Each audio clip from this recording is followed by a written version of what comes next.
There is a strange moment in life that almost nobody talks about. It's the moment when you look back at your hardest years. The betrayal, the isolation, the failures, the nights you questioned your worth, and you wonder, was any of this worth it? You worked harder than most.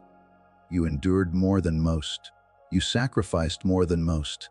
And yet the reward hasn't arrived. Here's the truth most people never realize. Your hardest years are not a detour. They are a psychological construction phase. But they only pay off if you understand one thing: not hustle, not positivity, not blind faith. One deeper principle: if you miss it, the pain turns into bitterness. If you understand it, the pain turns into power. Let's go deeper. Most people misunderstand their hardest years.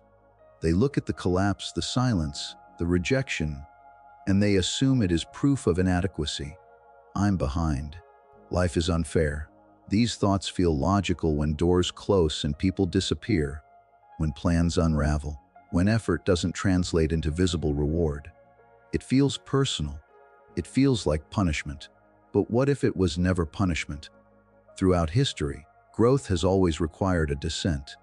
In ancient tribes, initiation into adulthood did not come with applause or comfort. It came with isolation. Young men were sent away from the tribe, stripped of familiarity, forced to confront fear, hunger, uncertainty. Only after enduring that descent were they welcomed back as something new. Not boys pretending to be strong, but men who had faced themselves. Modern psychology echoes this pattern.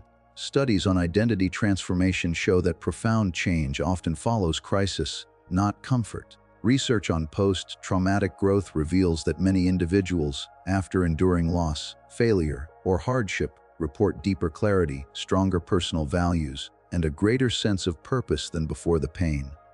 Not because suffering is magical, but because it removes illusion. Hardship does not automatically transform you.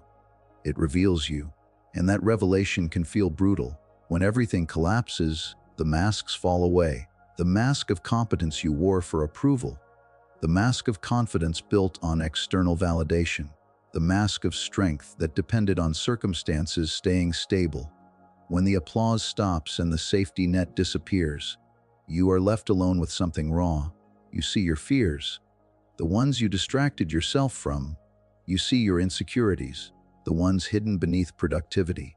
You see your dependency on validation, the need to be seen, praised, chosen. That exposure can feel like humiliation, but it is actually initiation. The hardest years strip you, not to destroy you, but to show you who you are without performance. Think about a time when everything was going well. Success can be deceptive. It reinforces the persona you've constructed. It rewards the image you project. But crisis does something different. It pulls you inward. It asks uncomfortable questions. Who are you when nobody is watching? Who are you when effort doesn't yield applause? Who are you when you cannot rely on the identity you built? Most people run from this confrontation. They numb themselves with distraction, blame, comparison. They turn suffering into resentment. They tell themselves the world is against them, and resentment feels powerful in the moment because it protects the ego. It says, "It's not me, it's them." But resentment freezes growth. It keeps you psychologically stuck at the level of the wound. Initiation requires something else. It requires acceptance. Not passive surrender, not victimhood, but the quiet acknowledgement that something in you needed to be exposed.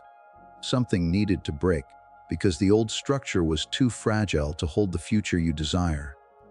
If you want depth, you must face depth. If you want strength, you must confront weakness. If you want authenticity, you must see the parts of yourself you once denied. The descent into hardship is the descent into the unconscious parts of your own psyche. The anger you suppressed, the ambition you feared, the jealousy you judged, the insecurity you hid behind achievement. These elements do not disappear simply because you ignore them. They operate in the background, shaping your decisions. Hard years bring them to the surface, and that is why they feel chaotic. But chaos is not always destruction. Sometimes it is reorganization. Consider how a forest regenerates. After a fire, the landscape looks ruined, blackened, lifeless. But certain seeds only open under extreme heat. The very fire that appears to devastate the forest becomes the catalyst for renewal. Without the burn, growth would stagnate. Your hardest years are psychological fire. They burn away false identities. They burn away dependency on applause. They burn away illusions about who you thought you were. If you resist the fire, you remain half-formed. You cling to the old version of yourself and call it safety. But if you accept the burn, if you stay present through the discomfort, something stronger begins to emerge. You begin to separate your worth from outcomes. You begin to notice your patterns without immediately defending them. You start asking deeper questions instead of demanding quick relief. That shift is subtle. It doesn't look glamorous, but it is profound. Initiation is not about becoming someone else. It is about uncovering who you were beneath conditioning. The world may interpret your hardest years as failure, but psychologically, they are threshold moments. They mark the end of one identity and the painful birth of another. The problem is that we expect transformation to feel triumphant. In reality, it often feels like disorientation. You feel lost because the old map no longer works. You feel uncertain because the persona that once guided you has dissolved. But disorientation is part of initiation. It means the previous structure has loosened its grip. If you resist this phase, you stay stuck in resentment. You replay the injustice. You fixate on what should have been. You try to reclaim a version of life that no longer fits you. And in doing so, you delay the transformation that hardship was preparing you for. But if you accept it, if you lean into the discomfort with curiosity instead of judgment, you begin to transform. You stop asking, "Why is this happening to me?" and start asking, "What is this revealing about me?" That question changes everything, because once you see clearly, you can rebuild consciously. And that is the true purpose of your hardest years. Not punishment, initiation. Pain only pays off if you extract meaning from it. Two people can walk through the same fire and come out completely different. One emerges hardened, cynical, convinced the world is cruel and people cannot be trusted. The other emerges quieter, deeper, almost illuminated by what they've endured.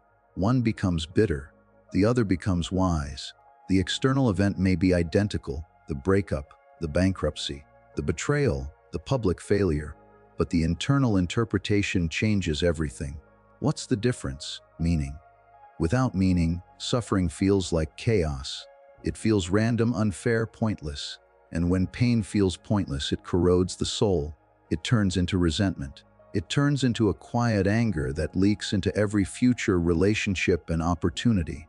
There was a psychologist who survived unimaginable suffering and observed something extraordinary. Even in the harshest conditions, the human being could endure almost anyhow if they had a why. The circumstances did not determine survival. Meaning did. If your hardest years remain a story of random misfortune in your mind, they will solidify into trauma. Trauma is not just what happened to you, it is what remains unresolved inside you. It is the narrative that says, "This ruined me," instead of "This changed me." But the moment you begin to question your suffering differently, the alchemy begins. Instead of asking, "Why did this happen to me?" you ask, "What did this teach me?" Instead of asking, "Who hurt me?" you ask, "What part of me allowed this pattern?" Instead of asking, "How do I get back what I lost?" you ask, "Who am I becoming because I lost it?" These questions are uncomfortable. They demand maturity. They require you to stop seeing yourself purely as a victim of circumstances and begin seeing yourself as a participant in your own evolution. Pain becomes instruction when you are willing to study it. Maybe the rejection you experienced revealed that you were chasing approval instead of purpose. You shaped yourself to be liked, to be accepted, to be chosen, and in doing so, you abandoned your authenticity. When the approval disappeared, you felt empty because your identity was built on external validation. The pain exposed that fragile foundation. Maybe the loneliness you feared forced you into solitude, and in that solitude, you discovered strength you didn't know you had. You learned that you could survive without constant reassurance.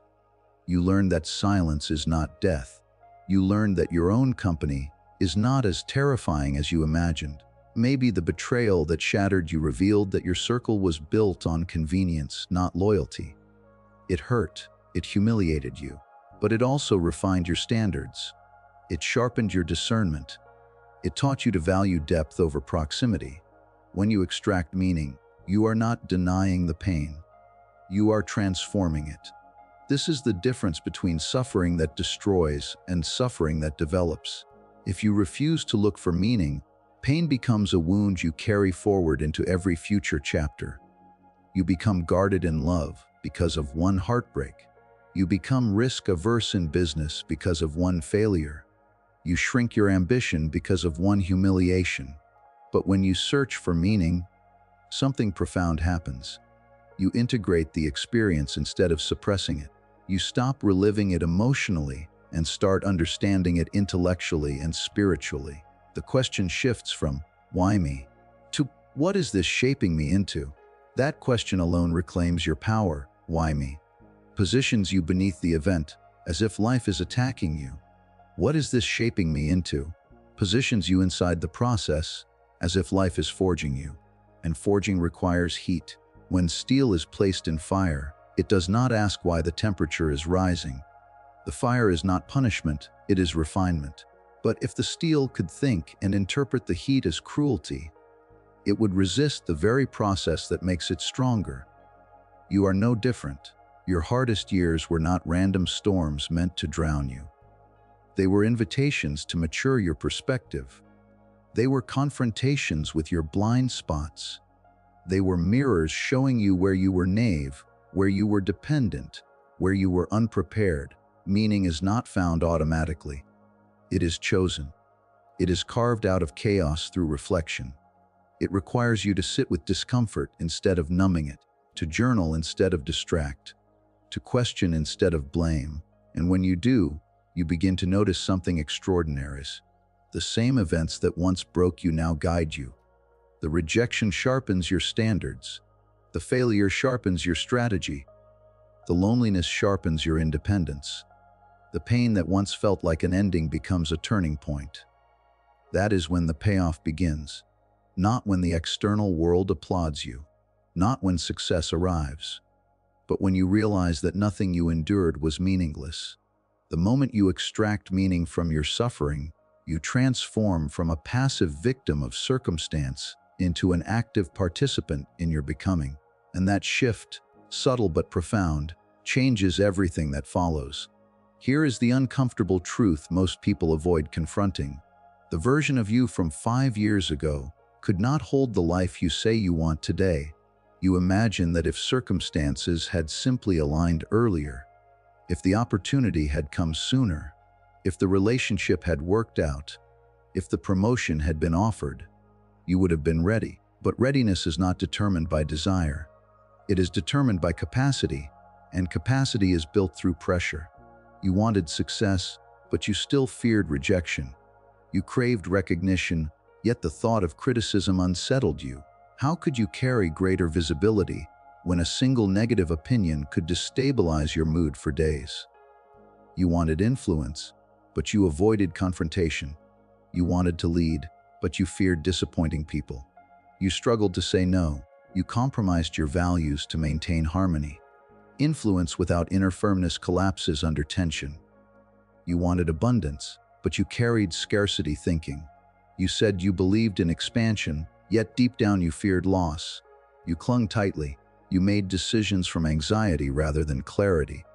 Abundance cannot rest in a mind that expects everything to disappear. This is why the hard years arrived, not as punishment, as detachment. Hard years dismantle smaller identities.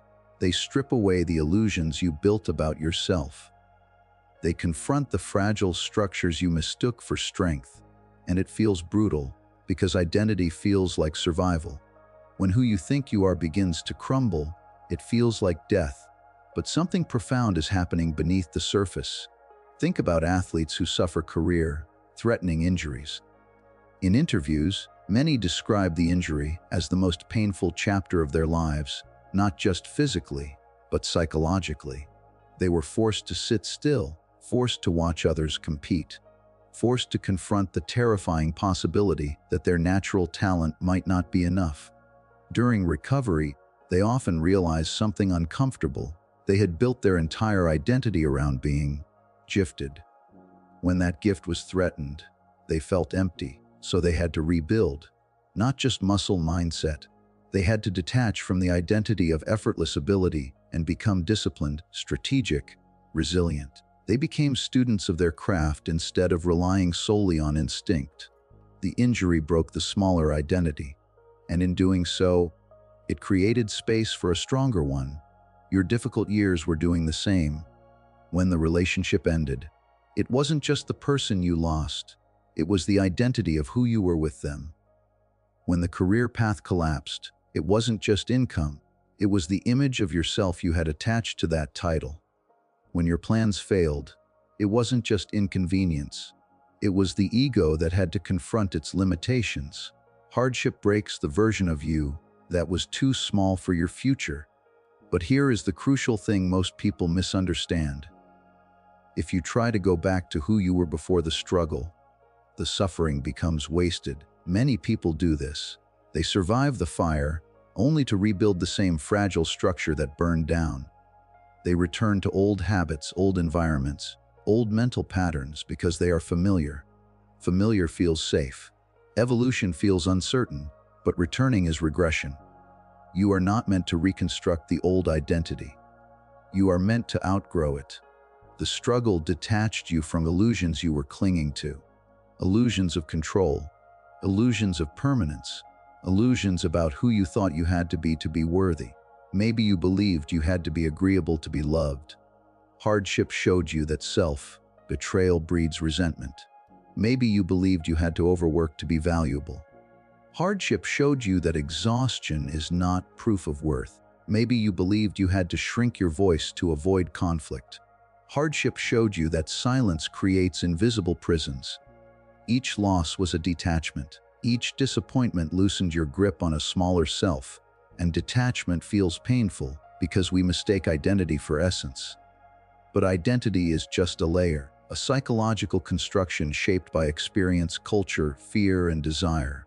When life dismantles it, it is not erasing you. It is refining you. The old you could not carry the responsibility, the visibility, the stability you are preparing for. That version was still reacting from insecurity, still negotiating from fear, still building from ego rather than alignment. The new identity being forged through hardship is quieter but stronger, less reactive, more discerning, less desperate, more deliberate. The payoff only happens when you embrace this new identity, when you stop saying, "I wish things were like they used to be," and start saying, "I see why they couldn't stay that way." When you stop longing for the comfort of who you were and start respecting the depth of who you are becoming. Evolution is not dramatic. It is subtle. It shows up in the way you respond differently, in the way you tolerate less nonsense, in the way you choose long-term integrity over short-term approval. You are not meant to return to the old version of yourself. You are meant to evolve beyond it. And the sooner you accept that the detachment was necessary, the sooner you stop grieving who you were and start stepping fully into who you are becoming. Delayed rewards require internal alignment. This is where most people quietly sabotage their own breakthrough. During your hardest years, you learned how to survive. You learned how to grind when you didn't feel like it, how to endure discomfort, how to push through exhaustion, how to function even when your emotions were heavy and your confidence was thin. And you wear that endurance like armor. But survival mode is not the same as strength. Survival says, don't lose. Alignment says, build correctly. There is a difference between fighting to stay afloat and learning how to swim with intention. Survival is reactive. It is fueled by fear, fear of falling behind, fear of not being enough, fear of losing what little stability you've gained. It sharpens your reflexes, but it narrows your vision. When you live in survival mode for too long, you start making decisions from urgency rather than clarity. You take opportunities because you're afraid there won't be another. You stay in situations because instability feels worse than dissatisfaction. You overcommit because slowing down feels dangerous. From the outside, it looks like discipline. It looks like hustle. It looks like resilience. But internally it is tension. Research on long-term success consistently shows that sustainable achievement depends less on raw effort and more on emotional regulation, clarity of purpose, and psychological stability. Burnout is highest among those who never leave survival mode. People who are constantly bracing for impact, even when the storm has passed. Survival is necessary in crisis, but it is destructive in growth. Your hardest years trained your nervous system to expect threat. Even when circumstances improved, your body remained in fight or flight. You kept grinding, not because it was aligned with your vision, but because slowing down felt unsafe. Rest felt irresponsible. Reflection felt indulgent. But here is the uncomfortable truth. You cannot build something stable from a constantly threatened state of mind. Alignment is different. Alignment is intentional. It asks, is this decision consistent with who I am becoming? Not, will this protect me from loss? Survival wants quick validation. Alignment wants long-term integrity. Survival wants to prove something to critics, to family, to old versions of yourself. Alignment wants to express something, your values, your depth, your authentic direction. If your hardest years only taught you resilience, but not self-awareness, you will unconsciously recreate struggle. You will seek environments that feel familiar, chaotic, demanding, unpredictable, because your nervous system equates tension with purpose. Calm will feel foreign. Stability will feel boring. So you'll sabotage peace, because it doesn't resemble the battlefield you learned to survive in. This is why some people achieve success, but still feel restless. They reach the external reward, but internally they are still braced for survival. They cannot enjoy the payoff, because their identity is anchored in struggle. Delayed rewards require internal alignment, because the life you are building will amplify who you are. If you are internally chaotic, success will magnify the chaos. If you are internally insecure, visibility will magnify the insecurity. Alignment forces you to pause and ask deeper questions. Why do I want this? Who am I trying to prove wrong? Is this ambition rooted in fear or in purpose? These questions are not comfortable. They challenge ego. They slow momentum. But they refine direction. The shift from proving yourself to knowing yourself is the pivot point. Proving yourself is exhausting. It never ends. Every achievement demands a new one to validate it. Every compliment feels temporary. You are always performing, always defending, always striving to justify your existence. Knowing yourself is grounding. It allows you to move without desperation. You choose opportunities that resonate rather than impress. You say no without guilt because your value is not up for negotiation. When you know yourself, you stop chasing environments that require constant performance. You build structures that reflect your internal stability. That is when the delayed reward begins to feel real, because the payoff was never just about money, status, or recognition.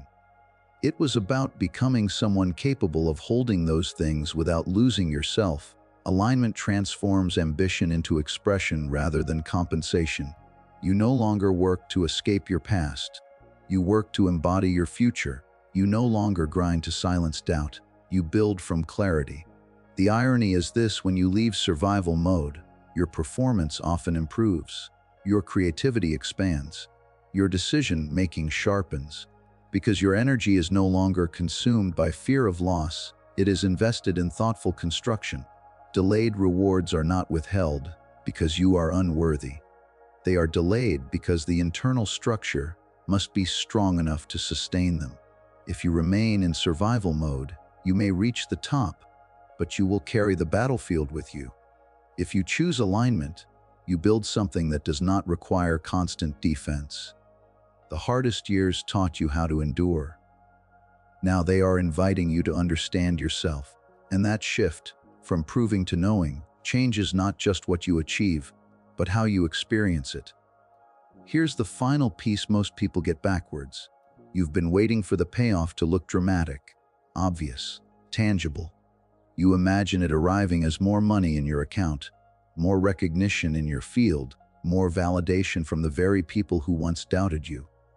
You picture applause, security, external proof that the struggle meant something. But the first payoff is not external, it is invisible. And because it is invisible, most people miss it. The first payoff is calm, not the kind of calm that comes from everything going your way, not the fragile calm that depends on perfect circumstances, but the quiet steadiness that appears inside you after you've walked through enough chaos and realized you can survive it. It is the moment you no longer panic when things slow down. There was a time when silence felt like danger, when a quiet phone meant rejection, when a slow month meant failure, when a delayed response meant abandonment. Your nervous system was wired to interpret stillness as threat. But after enduring loss, disappointment, uncertainty, something shifts. You realize that slow seasons do not equal endings. You realize that space is not always absence. You realize that your worth is not measured by constant movement. That is the first sign the payoff has begun. It's when rejection no longer shatters you. Rejection used to feel like a verdict on your value, a confirmation of your deepest insecurities. Could unravel your confidence for weeks. You would replay conversations in your head, dissecting every word, wondering what you did wrong. But hardship teaches you something profound. Rejection is not annihilation. It is redirection, it is filtration, it is refinement. When you've already survived worse, heartbreak, failure, humiliation, a simple no longer defines you. It informs you, but it doesn't destroy you. And then there is silence. Silence used to scare you because it forced you to face yourself. Without distraction, without noise, without external affirmation, you were left alone with your thoughts. And that felt unbearable.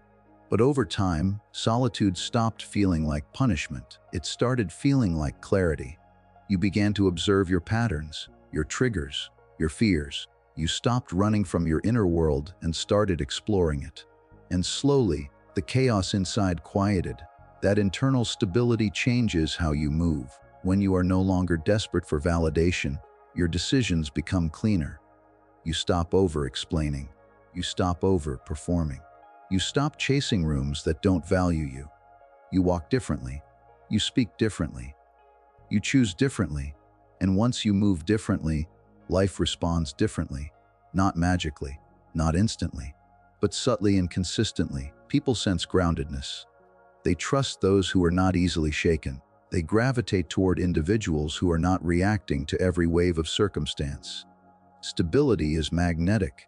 Confidence built through ease is fragile. It collapses the moment comfort disappears. But confidence built through hardship is unshakable because it has already been tested. It does not depend on applause. It does not depend on perfect timing. It is anchored in experience. You know what it feels like to lose and still stand, to fail and still breathe, to be misunderstood and still remain intact. That knowledge cannot be purchased. It cannot be faked. It can only be earned. The world trusts people who have survived themselves. And that may be the deepest victory of all, because the greatest battles you fought were not always external. They were internal. The self-doubt, the insecurity, the impulse to quit, the urge to shrink, the temptation to settle. You have wrestled with your own mind. You have confronted your own shadow. You have seen parts of yourself you once tried to hide, and instead of collapsing under that awareness, you integrated it. That is internal maturity. When you no longer need to be perfect to feel worthy. When you no longer need to win to feel valuable. When you no longer need constant noise to feel alive. That is the real payoff. The external rewards will come in their time, opportunities, recognition, growth. But they will feel different now. They will not define you. They will not inflate you. They will not own you. Because you are no longer trying to fill a void. You are expressing a wholeness. This is why the hardest years were necessary. They stripped away dependency on external reinforcement. They forced you inward. They taught you that stability is built from the inside out. And when you carry that internal calm into the world, you stop chasing success from insecurity. You start attracting it from alignment. You become someone who does not crumble under pressure because you have already endured deeper storms. You become someone who can hold abundance because you are no longer terrified of loss. You become someone who can lead because you are no longer fighting yourself. The payoff was never meant to be loud at first. It begins quietly, in your breath, in your posture, in your patience. And from that quiet strength, everything else grows. You thought you were waiting for life to reward you, but life was shaping you into someone who could trust themselves. And that is who you are becoming. Your hardest years will pay off, but only if you consciously integrate them. Integration means you stop pretending those years didn't happen. You stop romanticizing them. You stop resenting them. You harvest them. You turn pain into wisdom, isolation into independence, failure into discernment. Otherwise, suffering repeats. But when you integrate it, you walk into rooms differently. You choose differently. You tolerate less. You expect more, not from ego, but from clarity. And that is when the shift happens, not overnight, not magically, but inevitably. Your hardest years were building someone. The only question now is, will you step into that person?